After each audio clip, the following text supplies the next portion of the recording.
నేను భారతీయ జనతా పార్టీకి నరేంద్ర మోదీ గారిని కలిసినప్పుడు, అప్పుడు ప్రధానమంత్రి అభ్యర్థిగా ఉన్నప్పుడు,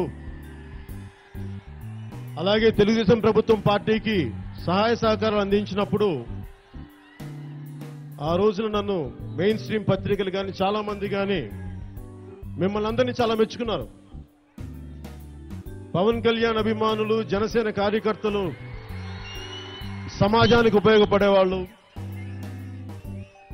వాళ్ళు ప్రాంతాలని కులాలని దాటి నిజంగా రాష్ట్ర శ్రేయస్సు కోసం పాటుపడిన వాళ్ళని చెప్పి రాశారు. కానీ నాకు ఆశ్చర్యం ఏంటంటే,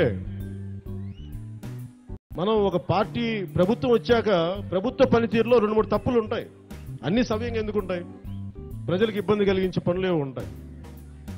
నేను 2-3 సార్లు ఎత్తి ఆ తప్పులు చేసి చూపించాను అంతే. మాకు అమరావతిలో మాకు ఈ గొడవలు కొంచెం అని ఏదో ఒక చెప్పబోయాను. నెక్స్ట్ డే కొన్ని ఎడిటోరియల్స్ లో ఏమొచ్చిందంటే, ఇప్పుడు మీరందరూ నాకు ఏ కులమో ఏ మతమో ఎక్కడి నుంచి వచ్చారో నాకేం తెలుసు, మనది ఒకటే కులం, మానవతా కులం, మానవతా మతం, మానవతా ప్రాంతం. కానీ సడన్ గా కొద్దిగా తెలుగుదేశం ప్రభుత్వం విధి విధానాలను 2 సార్లు అడిగాను. మీరు రైతు భూముల్ని కొంచెం ఆలోచించి తీసుకోండి అని అనగానే వెంటనే ఇక్కడున్న యువతంతా కులముద్ర పడిపోయింది వారికి. పవన్ కళ్యాణ్ చుట్టూ అతను కులం యువతున్నారు. నా కులం ఉంది, నాకెక్కడ మతం ఉంది, నా కూతురు క్రిస్టియన్ అబ్బా, నా కూతురు క్రిస్టియన్, నా కూతురు తల్లి తన మతాచారం ప్రకారం నా కూతుర్ని రష్యన్ ఆర్థడాక్స్ చర్చిలో బాప్టైజ్ చేయిస్తానంటే సంతోషంగా చేయించమన్నాను. ఎందుకంటే నాకు భగవంతుడు ఏ రూపంలో నాకు ఒకటే భగవంతుడు.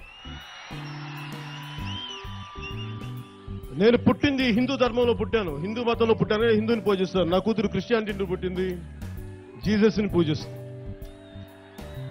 నాకు దానివల్ల ఏం తేడా లేదు, ఏం ఫరక్ పడదు నాకు. ఎందుకంటే సర్వ మతాలు నాకు ఒకటే, సర్వ కులాలు ఒకటే, సర్వ ప్రాంతాలు నాకు ఒకటే. అలాంటి నాకు కులం, మతం, ప్రాంతం అంటగడితే అరికాల నుంచి తలెత్తి దాకా నాకు కోపం వస్తుంది.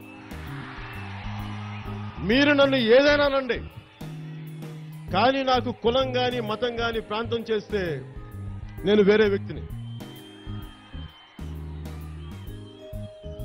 నేను ఆ సంపాదకీయం రాసిన సన్నిహితులకు చెప్పాను, సార్ నేను మీ తెలుగుదేశం పార్టీకి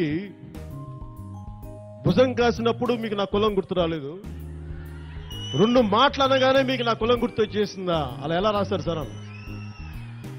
కాకపోతే వాళ్ళు కూడా సహృదయత అర్థం చేసుకుని మళ్ళీ దాన్ని రిపీట్ చేయలేదు అనుకోండి. సరదాగా జరిగిన అనుభవాలు చెప్తున్నారు.